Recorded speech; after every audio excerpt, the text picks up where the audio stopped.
Bonsoir et bienvenue à tous dans ce journal au sommaire de l'actualité ce dimanche. Réorganisation du port autonome de Limbe, le processus est sur les rails. En perspective, de nombreux emplois créés, des recettes douanières et autres bénéfices multiformes. Le décryptage dans un instant. Les néons des cabarets éclairent à nouveau les pistes de danse. Le 20h30 évalue ce soir le respect des mesures barrières dans ces lieux propices aux rencontres et rapprochements.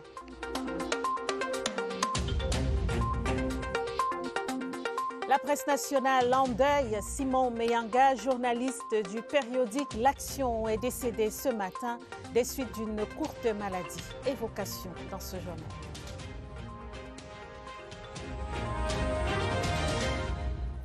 Et merci de nous rejoindre sur la CRTV. Réorganisation du port autonome de Limbe. Les textes signés il y a quelques jours par le président de la République consacrent l'option du gouvernement, celle de promouvoir le développement par la construction des infrastructures portuaires.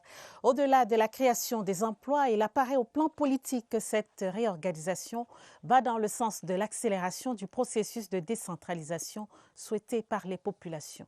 Le regard de Séverin Legambeli. On peut comprendre facilement la joie des populations dans les rues de Limbe, au lendemain des textes présidentiels réorganisant le port de la localité. On voit tout de suite les emplois créés et donc la diminution du chômage. Mais les gains au plan politique sont tout aussi visibles. L'heure est actuellement à une décentralisation effective.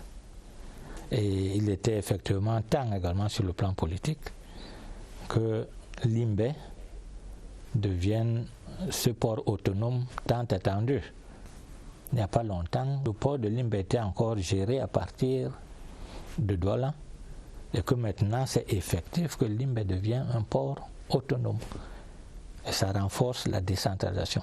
On est donc dans le registre de la décongestion des services de l'État, avec en arrière-plan la résolution de la crise sociopolitique dans le nord-ouest et le sud-ouest. Il faut ici noter qu'au-delà des échanges commerciaux avec le Nigeria, la relance de ce projet rentre dans le cadre de la mise en œuvre du schéma directeur du portuaire national. Et cette ville, Limbe, connaît aujourd'hui un développement planifié, fera de ce fait un saut qualitatif et quantitatif pour son émergence telle que souhaitée par les représentants des régions lors du grand dialogue national tenu à Yaoundé en septembre dernier. Car, faut-il le rappeler, le président de la République, son Excellence Paul Biya, tient à la réalisation des promesses qu'il fait. Limbe a désormais son port autonome. C'est la communauté locale qui tire profit de l'investissement. Des changements imminents annoncés dans l'offre d'électricité à Yaoundé et ses environs. 2 transformateurs de puissance 50 MVA ont été installés à Kondengui et à Hala, ici à Yaoundé. Le directeur général de la Société nationale de transport d'électricité, la Sonatrel, visitait les installations ce dimanche. Les précisions dans ce reportage de Franck Evina. Poste de transformation de Kondengui. Des techniciens à pied d'œuvre pour améliorer l'offre d'électricité à Yaoundé et ses environs. L'idéal passe par la rénovation du dispositif. Un transformateur de 50 MVA est installé pour remplacer celui de 36 MVA, vétuste et moins performant. Après 2 semaines de déploiement, le directeur général de la Société nationale de transport d'électricité rend visite aux équipes de maintenance. Je suis satisfait du travail réalisé par les équipes Sonatrel et nos partenaires. Satisfait aussi sur le site d'Ahala, un nouveau transformateur de 50 MVA installé. Avec ces équipements plus performants, Yaoundé et ses environs peuvent s'attendre à moins de délestage et de surtension. On doit s'attendre à beaucoup de choses. D'abord, à l'amélioration de la qualité de service, n'est-ce pas, d'électricité. À l'amélioration de la qualité de tension.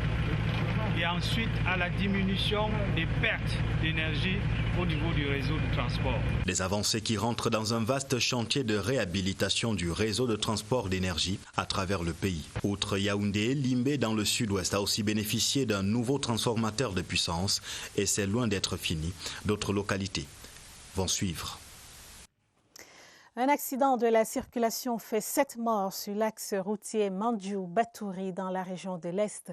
Le drame s'est produit hier samedi. Les victimes, toutes à bord d'un car voyageur, ont été écrasées par des billes de bois d'un grumier roulant à vive allure. Le conducteur du gros porteur n'a pas réussi à éviter le choc. Le récit des faits avec Georges-Alain Yango de CRTV Est. Des carcasses, c'est ce qu'il reste du car de transport en commun Saviem, violemment percuté sur l'axe Mandjou-Batouri. À l'origine du choc, fatal au chauffeur du car et à 6 passagers, dont 5 femmes, la conduite à vive allure de ce grumier transportant des billes de bois en provenance de Batouri. La manœuvre du conducteur du gros porteur pour éviter le car Saviem, pourtant à l'arrêt, sera vaine. Descendu sur le lieu du drame, le préfet du Lom et d'Irem fait la même découverte macabre que les populations locales. Il s'agit là d'un cas de transport en commun qui est parti de Bétois pour Batouri, percuté violemment, et le bilan fait état de 7 morts. Malgré l'ampleur du choc, certains passagers du car, en grande partie broyés, en ressortent vivants. Grièvement blessés, ils sont transportés de toute urgence à l'hôpital régional de Bertois. Quand je suis arrivé au lieu de l'accident, je suis le premier arrivé. J'ai vu d'abord le premier état, les autres qui sont tellement gravement blessés. J'ai tout fait et retirer les gens qui sont blessés et mettre les autres dans la voiture et de les ramener à l'arrière et amener à l'hôpital régional de Bertois.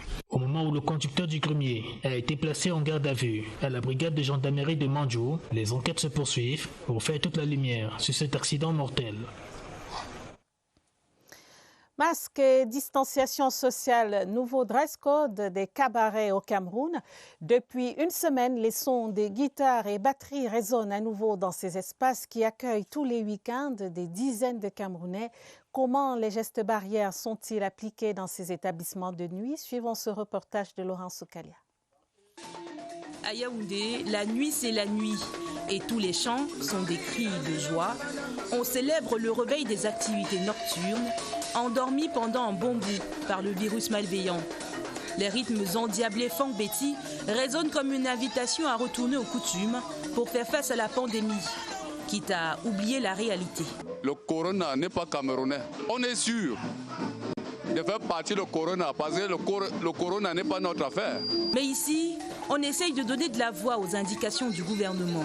Avant d'entrer, je me lave d'abord les mains avec de l'eau et du savon. L'eau doit être bien javelisée. Quand les gens sont ici, là, les gens ont peut-être l'écart d'1 mètre. Seulement, la levée de certaines mesures démasque les comportements à risque. Si là-bas, les balades à la guitare rapprochent le public de moins d'1 mètre, ici, on trinque à la santé des visages découverts. Quand je bois là, je bois avec le masque.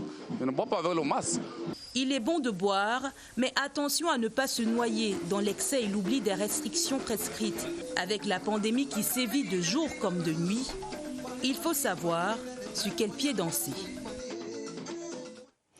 Et l'un des plus gros challenges dans cette bataille contre le coronavirus, c'est bien sûr d'amener les citoyens où qu'ils se trouvent à respecter les mesures barrières. Et pour cela, tous les moyens sont bons tant qu'ils sont efficaces. Des vidéos, chansons, jingles et autres sketchs pédagogiques sont mis à contribution. Les paroles sont simples, accrocheuses et faciles à retenir. Voyons ce reportage de Barbara Padjama. Blague à part, il est sérieux dans sa démarche, le Kégégué international. Non, ne rigolez pas avec cette histoire-là. Observez les mesures barrières qui ont été prescrites par le gouvernement. Rappeler dans l'humour toutes ces mesures barrières que les Camerounais devaient observer pour que la pandémie ne se propage pas dans notre pays. L'humoriste ou l'autre acteur, l'oncle Tiama, ont monté des pièces de théâtre dans un jeu d'empathie pour prêcher aux Camerounais Saint-Thomas les dangers du coronavirus. Allez vous laver les mains dans un seau là. Il y a un seau là derrière. L'acteur se met à cette situation du confiné pour aider le confiné à supporter sa situation de confiné. Lavez les mains. Tous les arts, y compris la samba et la kizomba, une danse angolaise, reproduisent les sens interdits dans la lutte contre la Covid-19 pour faire bouger les mentalités. On a fait une petite vidéo de sensibilisation qui sera dans les prochains jours, sinon d'ici peu, partagée. Sur la scène de la sensibilisation, les médias audiovisuels annoncent aussi leur couleur. Sur les platines, des duos font écho. I brought closer contact when Britain people. For further information, appelez 1510. Il y a des gens qui ne suivent pas la radio, il y a des gens qui ne suivent pas la télé, mais par contre la musique, elle est universelle. Chanter, danser, rire, afficher pour insister. Les messages pour relayer les directives du gouvernement passent par toutes les voix qui portent. Même si vos oreilles deviennent longues comme les oreilles de lapin, mettez le masque. Tous les moyens sont bons tant qu'ils sont efficaces. L'enseignement en période de crise sanitaire, plusieurs écoles et collèges ont mis en place des plateformes d'enseignement à distance. Le dispositif permet d'assurer le maintien des cours. Illustration au collège adventiste ici à Yaoundé, où les élèves suivent des cours en ligne depuis la fermeture des établissements. Comment cela se passe-t-il concrètement? Voici le reportage de Elvire Ninangalima. Le top départ pour 2 heures de cours de mathématiques en ligne. L'enseignant met tout en œuvre pour faciliter la compréhension aux élèves actifs à la maison. Désormais, les cours sont harmonisés. Lorsque l'heure de mathématiques arrive, les élèves se connectent sur la plateforme et un enseignant peut donc interagir directement avec les élèves. Une interaction pas toujours commode à tous. Anissé, lui, a dû se retrouver dans cet univers virtuel qu'il maîtrise mal. Mais le devoir et la conscience professionnelle prennent le pas. Avec la Covid-19, j'étais obligé de m'acheter un ordinateur et m'imprégner. Nous proposons la leçon à la veille, nous laissons les exercices et à la plateforme. Nous voyons des remarques, des questions et des propositions de travaux que les élèves nous envoient et nous passons aussi à la correction. Au collège adventiste de Loncac, l'espace numérique de travail offre un enjeu énorme, celui de maintenir les élèves en constant éveil. Nous avons pensé qu'en amenant les 6e et les 5e également à 6 mètres, on les maintient en état de travail. Et dès que l'État ouvre la possibilité de continuer les cours, on achève l'année scolaire. Si le Covid-19 provisoirement a sifflé la fin des cours physiques dans les établissements scolaires, les enseignants, eux, ont trouvé la parade pour assurer la progression pédagogique. En attendant, le retour à la normale pour la reprise des activités en salle. Et en attendant, la lutte contre le coronavirus se poursuit sur le terrain. La JAPABI, Jeunesse Patriote avec Paul Biya et l'Association des femmes du marché central de Douala enseignent les mesures barrières. C'est dans le cadre d'une caravane de sensibilisation aux commerçants. Ces derniers ont également reçu le nécessaire de protection contre la pandémie. Le reportage de Rifin Kacham à Douala. Potentiel foyer de contamination dans la ville de Douala. De par le flux de personnes qui se croisent ici pour les échanges, le marché des femmes et celui des chèvres de Newbel doivent faire l'objet de toutes les attentions dans la lutte contre le Covid-19. Voilà qui justifie cette action de sensibilisation et de distribution de kits par la JAPABI pour barrer la voie à cette pandémie dans ces espaces marchands.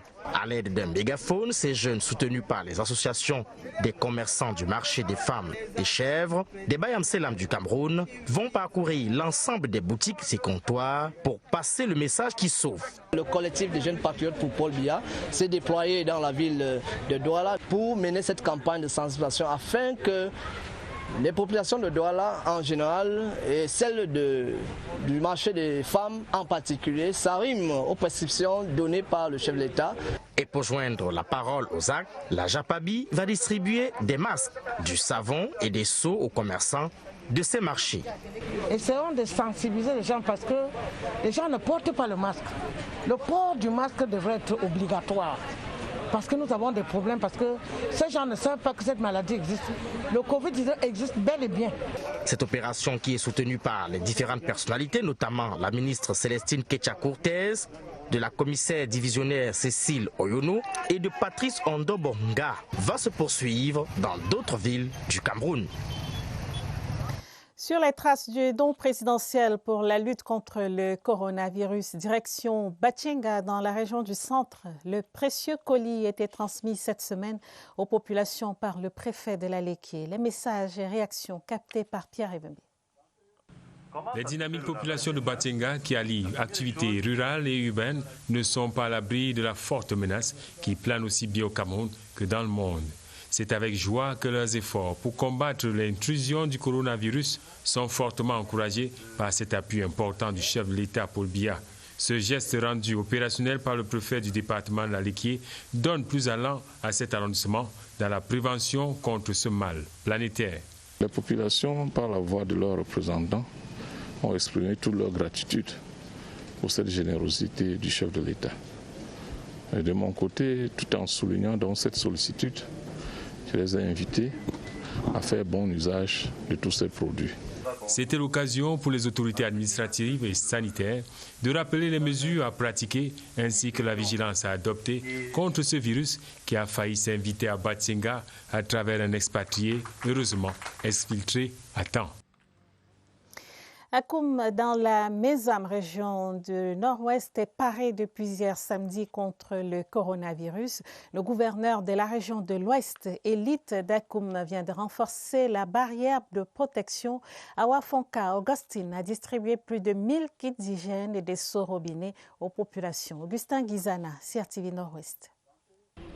À Koum, la localité de l'arrondissement de Santa et porte d'entrée de la ville de Bamenda dans la Mézam, se part contre la pandémie. La population de Akoum dit beaucoup de merci à monsieur le gouverneur. Nous sommes déjà bien organisés dans nos quartiers. C'est à partir de cette organisation qu'on va connaître comment distribuer les dons à toutes les maisons.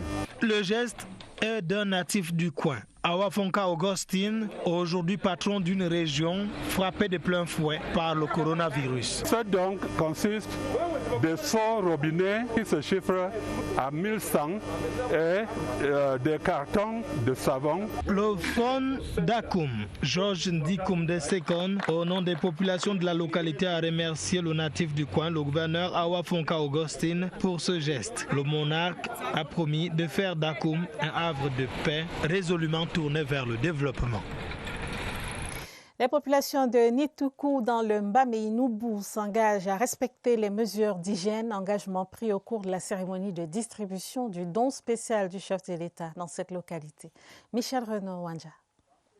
Face à la pandémie du Covid-19, les populations de Nituku ont décidé d'emprunter le chemin de la prévention. Pour ce faire, le don du chef de l'État, remis au cours de la cérémonie présidée par le numéro 1 du Mbameinubu, vient booster ses efforts dans la prévention. Nous félicitons ces populations et les encourageons de continuer d'observer ces mesures. Ici à Nituku, vous allez observer que tout le monde, tous ont les cache-nez. Dès que le gouvernement a pris des mesures, ils ont rapidement assimilé les leçons. Ces kits, constitués de savon, gel hydroalcoolique, de cache-nez et des seaux à robinet, viennent s'ajouter aux efforts de la municipalité. La population également de Nituku, les élites extérieures intérieures, les diasporas et toutes les forces vives emboîtent le pas du chef de l'État parce qu'il ne cesse également de nous envoyer ce matériel pour la lutte contre le corona, le Covid-19. Pour cette distribution, la priorité était donnée aux couches vulnérables et celles défavorisées qui sont une tranche importante de la population à Nituku. Les sénateurs de l'extrême nord sur le front de la prévention contre le Covid-19, traduction par les actes avec les sénateurs Abdoulaye Marava et Bagbaya Chef qui ont remis des kits d'hygiène respectivement à la prison centrale, à l'orphelinat du Mayotianaga et puis aux populations de Soulé-des-Rois. Les détails dans cette mouture de Aladji Mustafa et Alexis Guidiartouan, CRTV Extrême Nord. Le coronavirus n'épargne personne. Et pour l'élite politique de l'arrondissement de Soulé-des-Rois, il faut prendre des dispositions pour lui barrer la route. Un principe qui a guidé le membre de la Chambre haute du Parlement vers les siens, les mains chargées. Le chef de l'État a donné l'exemple. Nous voulons donc concrétiser ce qu'on leur expliquait verbalement par ces gestes. Du matériel de lutte contre le coronavirus qui va amener les bénéficiaires à se plier aux règles d'hygiène. On se battait avec nos moyens traditionnels, avec ce que nous avons là, et on va vraiment appliquer les règles.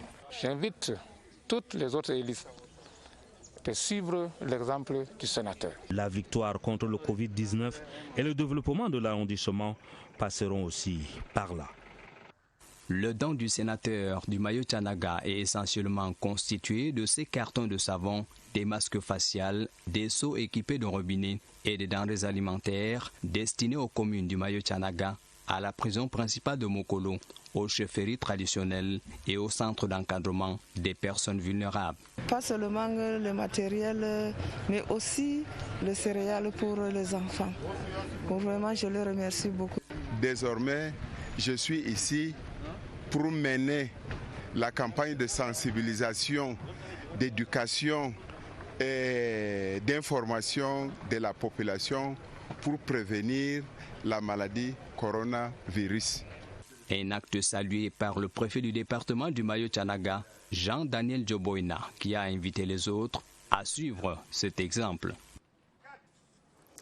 20h50, direction le Centre national des opérations des urgences de santé publique. Allons y retrouver Franck Evina pour les dernières nouvelles concernant la riposte contre le Covid-19 au Cameroun. Bonsoir Franck, quelles nouvelles ce soir?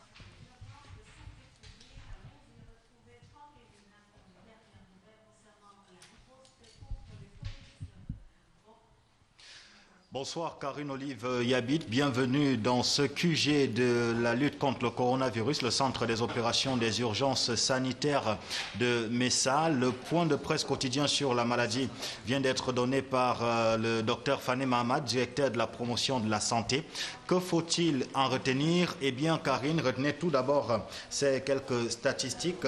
Depuis l'apparition du premier cas de Covid-19 au Cameroun à ce jour, l'on a enregistré 2579 cas confirmés de Covid-19. Parmi ceux-ci, il y a 1465 personnes qui ont déjà recouvré la santé. Hélas, 114 personnes sont décédées des suites de cette maladie. La pandémie est donc parmi nous et poursuit sa propagation. Elle est désormais dans sa phase de transmission communautaire et voilà qui justifie cet appel du ministère de la Santé publique à plus d'engagement de la part des leaders communautaires, chefs traditionnels, responsables d'associations, leaders religieux et autres personnes d'influence sont donc appelés à user plus que jamais de leur aura pour changer les mentalités, ces mentalités à risque qui permettent au virus de poursuivre sa propagation. Karine Olive Yabit, vous comprenez donc qu'en plus de la prise en charge des patients, la recherche active des cas et la décentralisation de la lutte, le gouvernement veut intensifier la sensibilisation pour toucher les consciences et interpeller la responsabilité de tout un chacun. On l'a encore précisé ce soir, les mesures d'assouplissement instruites par le chef de l'État ne signifient pas que la pandémie est terminée, comme pour dire à certains esprits inconscients, attention au piège du relâchement des gestes barrières. À vous, Baladé. Merci beaucoup, Franck. Bana a réceptionné ce début de week-end le don du président de la République, de précieux kits pour barrer la voie au Covid-19, matériel d'hygiène, masques et seaux robinets que le sous-préfet du Roncam demande aux populations d'utiliser à bon escient. Laurent Chissoupé, CRTV Ouest. Un élan de solidarité, un geste de père de la nation. Le don spécial du chef de l'État destiné à la lutte contre le Covid-19 est reçu à Bana comme une bouffée d'oxygène dans la stratégie du comité local de lutte contre cette pandémie ravageuse. Et notre arrondissement, par ma voix, dit merci au chef de l'État, car c'est un grand cadeau qui va nous soulager, qui va soulager notre population. Le combat sera davantage renforcé avec ce matériel constitué pour la plupart des kits d'hygiène, des dispositifs de lavage de mains, mais aussi des cache-nez, des outils barrières qui seront ventilés dans les prochains jours au sein des communautés par les leaders d'opinion et représentants des couches vulnérables identifiées par le comité local. Ce don vient renforcer ce dispositif de lutte contre le coronavirus et les populations en sont très satisfaites et reconnaissantes. Dans la série de prises de parole, tous ont émis le vœu du strict respect des mesures barrières afin de repousser les limites de la propagation du Covid-19 à Bana. L'arrondissement de Bakou, au département du Ronkam, a reçu cette semaine le don spécial du chef de l'État destiné à la lutte contre la propagation du coronavirus. La cérémonie de remise de ce matériel était présidée par le préfet Luc Ndongo. Le reportage de Jean Cyriac Bessé. 55 cartons de savon de 100 grammes, 3 cartons de gel hydroalcoolique, 230 seaux, dont 30 équipés de robinet et 1000 masques de fabrication locale. Ainsi se décline le don spécial du chef de l'État destiné aux populations de Bakou. En remettant ce matériel dans cette unité administrative, le préfet du Ronkam a insisté sur le respect des mesures barrières. Luc Ndongo a aussi salué la vigilance de l'autorité administrative locale dans la lutte engagée contre le coronavirus. Les populations nous chargent de dire merci au chef de l'État, M. Président de la République, chef de l'État. Merci pour toute cette sollicitude à l'endroit de l'arrondissement de Bakou. Le dispatching des armes pour faire face à la pandémie a été amorcé sur place. Le sous-préfet de Bakou, Bala Souaibou, a pris l'engagement de poursuivre la distribution du don présidentiel dans les groupements de son unité administrative. Même engagement à Evodoula dans la Léquié, le don du chef de l'État a été distribué cette semaine aux populations en présence du préfet Patrick Simo Kamsou. Le reportage de Laurence Okalia. Le chef de l'État est au combat pour lutter contre le coronavirus à Evodoula, dans le département de la Léquié, région du centre. 55 cartons de savon, 30 seaux avec robinet, 1000 cache-nez et des gels hydroalcooliques sont les armes qu'il a offertes aux populations pour l'accompagner dans sa mission. Ils ne vont pas satisfaire l'ensemble des besoins, mais ils ont déjà une valeur symbolique dans ce sens qu'ils traduisent la préoccupation qu'a le premier Camerounais. Une fois de plus, le président de la République a démontré qu'il est un homme de cœur. À chaque fois que ces populations sont en souffrance, il est toujours au chevet. Toutes les couches sociales sont concernées par la distribution de ces dons. Elles ont déjà démasqué les comportements à risque et peuvent désormais se rallier au reste des localités du Cameroun pour vaincre la maladie. Le coronavirus qui sera ce soir encore au cœur des échanges sur le plateau de scène de presse. Lucrèce Mbenga et ses invités sont déjà en studio. Bonsoir Lucrèce. Karine-Olive Yabit et bonsoir aux téléspectateurs de la CRTV. Vous l'avez dit au menu de scène de presse ce soir, coronavirus au Cameroun, le point. Et nous recevons le ministre de la Santé publique, le docteur Manaouda Malachi, qui est déjà dans ce studio. Il sera en compagnie de Marie-Roger Biloa, qui est la présidente du groupe Africa International. Karine Olive, nous sommes prêts pour 1 heure de débat. À tout de suite. À tout de suite, Lucrèce, scène de presse, et tout de suite après ce journal. La prévention routière en mode lutte contre le Covid-19. Les gendarmes de l'opération Contrôle, Surveillance, Répression saluent la responsabilité individuelle, mais aussi collective observée ce week-end sur les axes routiers. Ils notent en revanche que les conducteurs persistent dans l'incivisme malgré le contexte. Chose vue et entendue sur l'axe Yaoundé-Bolova, c'est avec Pierre Evembe. Sur les axes routiers, les usagers se sont passés le mot. Coronavirus, passe ton chemin. Route Yaoundé-Bolova, l'observation des mesures barrières est devenue une affaire personnelle. Et ceux qui ne comprennent pas le sens, les pandores, sont là en mode sensibilisation. Le masque sous le menton prend une infection. Contrairement à quand vous laissez ça pend d'un côté. Vous laissez le masque attaché d'un côté. Vous mangez. Quand vous finissez de manger, vous remettez le masque normalement. Les usagers indélicats, encore eux, veulent revenir à la charge avec leurs vieilles habitudes. La lutte contre le virus n'a pas endormi les esprits des gendarmes dans l'éternelle bataille contre les infractions routières. Une bonne cuvée a été rappelée fermement à l'ordre. Il y a d'autres qui s'obstinent toujours à commettre les infractions d'excès de vitesse, à ne pas porter la ceinture de sécurité. Il y a d'autres, n'est-ce pas, qui continuent à chevaucher des lignes.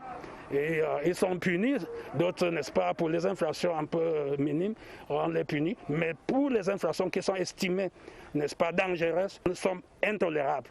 C'est un choix. Les gendarmes seront en route pour réduire toute forme de menace et rien n'empêchera leur progression. L'honorable François-Xavier Pon, aux côtés de la communauté musulmane de Bafia, Kiki et Komyambeta, c'est dans le Mbaminoubou. Le député à l'Assemblée nationale offre un important stock de sucre pour les soutenir pendant le jeûne du mois de Ramadan. Le don était remis à l'imam central de la mosquée de Bafia Plateau, Étienne Pascal Azegui. Encore quelques semaines et ça sera la fin du jeûne de Ramadan.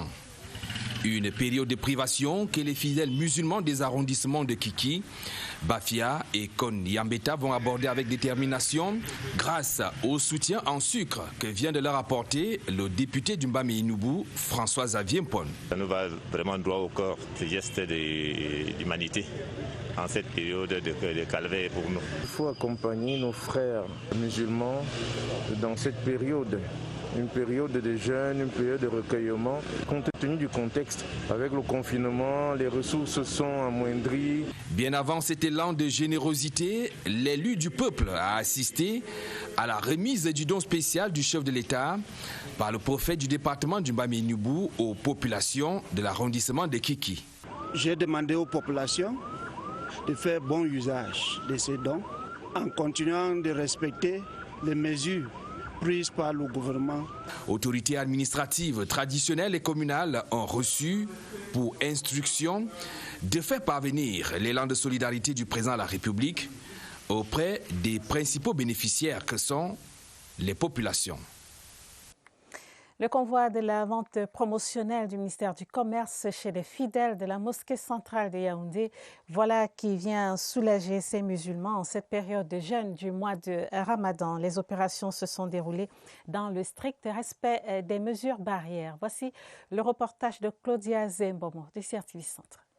L'initiative conjointe du ministère du Commerce et des entreprises citoyennes qui vise à accompagner la communauté musulmane durant cette période de jeûne est marquée cette année par la pandémie du Covid-19. Des mesures particulières ont donc été prises pour que cette opération se déroule dans le respect strict des gestes barrières. Les équipes qui sont là pour encadrer la vente veillent à ce qui est la distance, chacun à son tour. Et à l'entrée du marché, nous avons pris des dispositions pour mettre un seau avec un savon pour que les gens puissent laver les mains et chacun doit porter un masque avant d'aller prétendre acheter quelque chose. Du riz, de l'huile, de la farine et du sucre, entre autres, sont disponibles à des prix promotionnels et accessibles à tous. Il y a des gens qui ne peuvent pas aller dans un supermarché ou bien dans un magasin. Voilà ce que l'État est en train de nous faire. On dit merci. L'édition 2020 de cette caravane de vente promotionnelle va se poursuivre chaque vendredi autour des principales mosquées de Yaoundé jusqu'à la fin du mois du jeûne de Ramadan pour permettre à chaque fidèle musulman de s'approvisionner à bas prix. Classement de la forêt des Baux pour en faire une concession forestière d'aménagement. Les Banen disent non. C'est un collectif des ressortissants de Yingui dans le Nkam. Il a pris position cette semaine à Douala. C'était au cours d'un point de presse. Les précisions avec Rufin Kacham. C'est un nouvel épisode et peut-être le dernier du long feuilleton, du retour des Banen sur les terres de leurs ancêtres qui se joue durant cette conférence de presse. Les nouvelles péripéties concernent le ministère des Forêts et de la Faune. Depuis le 4 février dernier, un avis public de ce département ministériel classe certaines terres dans le domaine privé de l'État pour en faire une concession d'utilité forestière d'aménagement. Si le projet fâche, comme l'ont précisé les membres du collectif, c'est tout d'abord parce qu'il n'aurait pas été élaboré de commun accord avec les populations riveraines, qui dénoncent également le flou orchestré par certains agents publics en charge du dossier pour les empêcher de marquer leur opposition à ce projet. À cela s'ajoute que ce sont plus de 50 villages des cantons Indikmanga, Inubusu et Yingui qui seraient menacés à disparaître. Il y a un avis au public qui a été lancé par le ministre des Forêts pour le classement des deux terres dans le domaine privé de l'État. Et ici, on vous a convié, c'est pour vous dire que nous ne sommes pas d'accord. L'État nous a demandé de sortir des notes en 63 par rapport au contexte historique de l'époque qui était donc le maquis. Actuellement, il y a des activités qui sont menées pour que les gens puissent retourner sur les terres. Et si maintenant on nous sort un avis de classement, ça veut dire qu'on n'a plus de terre. Le plaidoyer du collectif est clair. Il faut sauver les villages Banen en plein repeuplement. Mais il est aussi urgent de rappeler que la préservation du riche patrimoine des us et coutumes Banen et l'habitat des gorilles de la forêt des Baux sont menacés par ce projet. Le secrétaire général du comité central du Rassemblement démocratique du peuple camerounais RDPC, M. Jean Kueté, a le regret d'annoncer le décès du camarade Meyanga Simon, journaliste en service au secrétariat à la communication du RDPC, survenu le dimanche 10 mai 2020 au centre hospitalier et universitaire CHU de Yaoundé des suites d'une courte maladie. Le secrétaire général du comité central adresse à la famille si durement éprouvée ainsi qu'aux militants du RDPC ses condoléances les plus attristées auxquelles il joint l'expression de sa profonde compassion. Le secrétaire général du comité central a dépêché ce jour à 11h près de la famille du regretté disparu, une délégation conduite par le secrétaire à la communication du comité central du RDPC est composée du secrétaire à la formation politique et à la prospective, du rédacteur en chef de la presse écrite, du rédacteur en chef de la presse audiovisuelle et du rédacteur en chef de la presse cybernétique. C'est un communiqué signé du secrétariat à la communication du comité central du RDPC. Simon Meyanga était un habitué des studios et plateaux de télévision. Il décède à l'âge de 54 ans et laisse par son engagement professionnel et politique l'image d'un serviteur loyal. Évocation avec Séverin Alengambélé. Je l'ai dit, aujourd'hui, c'est le dernier jour de la campagne électorale du RDPC. Le RDPC vous soutient, c'est pour cela que nous vous lâcherons jamais. La voix de Simon Meyanga s'est définitivement éteinte ce dimanche. Une voix, il y a quelques jours encore, pleine de vie, vigoureuse dans les studios de la Cameroun Radio Television pour défendre, bec et ongle, les idéaux du Rassemblement démocratique du peuple camerounais. Un parti politique qui l'aura servi jusqu'au dernier souffle. Simon Meyanga, produit de la 31e promotion de l'ESTIC, École supérieure des sciences et techniques de l'information et de la communication, s'est donné les moyens d'apprendre un métier qu'il a exercé avec passion au journal L'Action du comité central du RDPC et à la Caisse nationale de prévoyance sociale. Ses camarades de promotion se souviennent de son côté affable, prêt à distribuer de l'humour au moment de la détresse. Pendant les 3 années de formation, de 2000 à 2003, nous sommes assis sur le même banc, dont nous avons partagé un certain nombre d'expériences professionnelles, un certain nombre d'expériences de la vie tout court ensemble. Et donc, je le connais comme un bon professionnel, que certains peut-être ne connaissent que sous le prisme militant. Mais avant tout, Simon Meyanga était un féru du journalisme qui ne transigeait pas avec les règles de la profession. Au-delà de l'école, Simon Meyanga était un garçon très affable, un travailleur. Vous remarquerez que pendant que nous étions à l'école, à l'ESTIC, Simon Meyanga travaillait déjà.